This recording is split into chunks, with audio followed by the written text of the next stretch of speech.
podcast.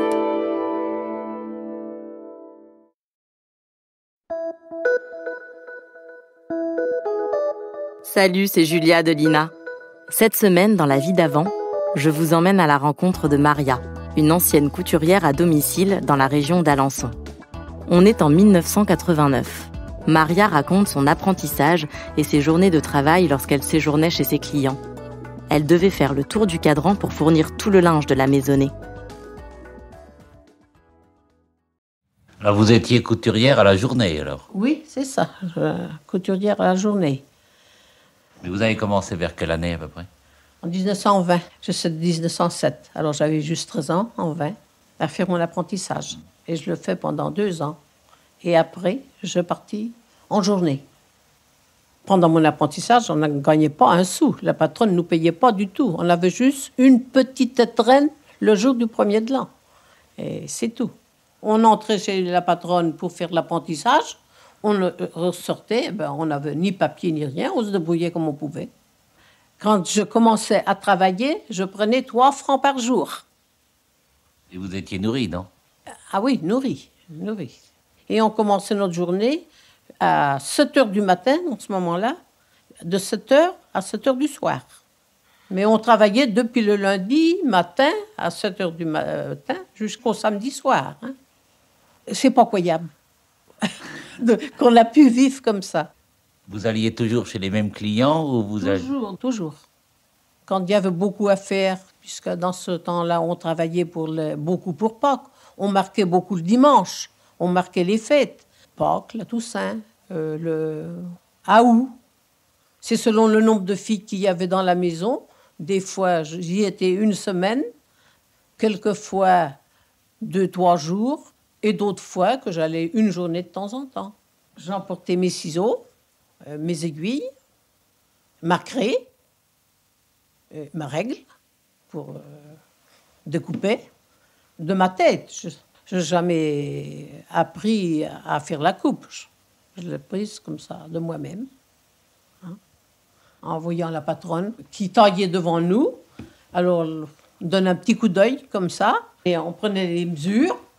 Et puis, d'après les mesures, je coupais sur la table. Et vous aviez des patrons, non? Moi, toujours sans patron. Comment on appelle ça? De routine. Vous n'aviez pas de machine à coudre? Si, chez le client. Chez d'aucun client, il y avait la machine à coudre.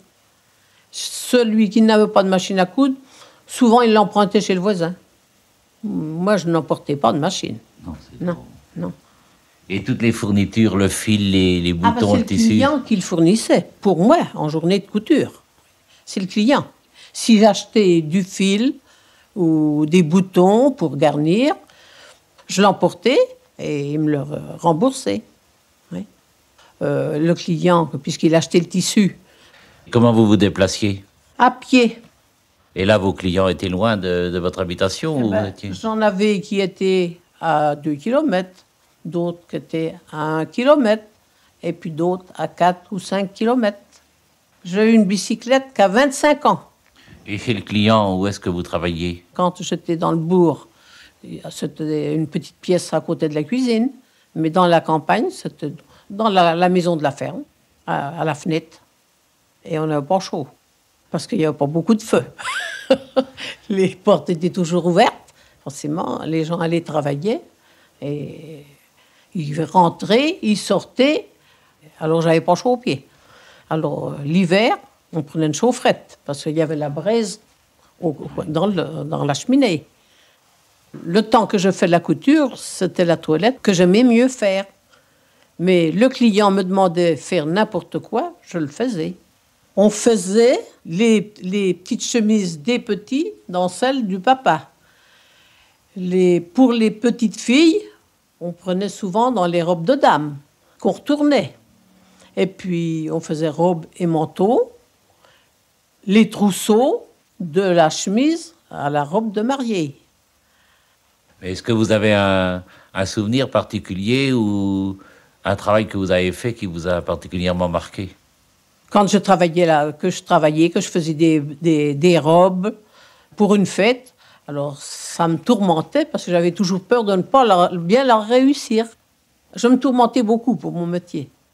Et pendant que vous travailliez, vous aviez des distractions ou... Ah non, toujours coudre. Oh non, au contraire, il fallait pas s'amuser. Ah non, ne levez pas le nez, pas de trop. Il n'y avait pas la radio ou autre? Ah, non, il n'y avait pas de radio.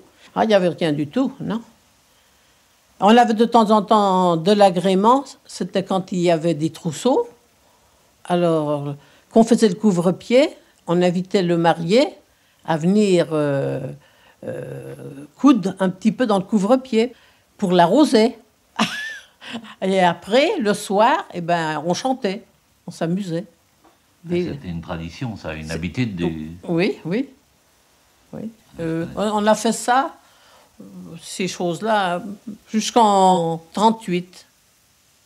Et vous faisiez un petit peu partie des familles aussi, puisque vous étiez là pour les fêtes. Oui, parce que souvent, quand il y avait des mariages, forcément, j'avais fait la robe de mariée, les couvre-pieds. Alors, j'étais invitée de la noce. Et le jour d'une communion, c'était pareil. C'était la couturière qui avait la confiance d'habiller la communiante comme la mariée. Voilà comment on s'habillait avant l'invention du prêt-à-porter, puis de la fast fashion. Merci d'avoir écouté cet épisode. S'il vous a plu, partagez-le et abonnez-vous pour ne rater aucun nouvel épisode. Je vous retrouve la semaine prochaine pour une nouvelle rencontre dans la vie d'avant. En attendant, vous pouvez écouter d'autres récits en archive sur INA Podcast.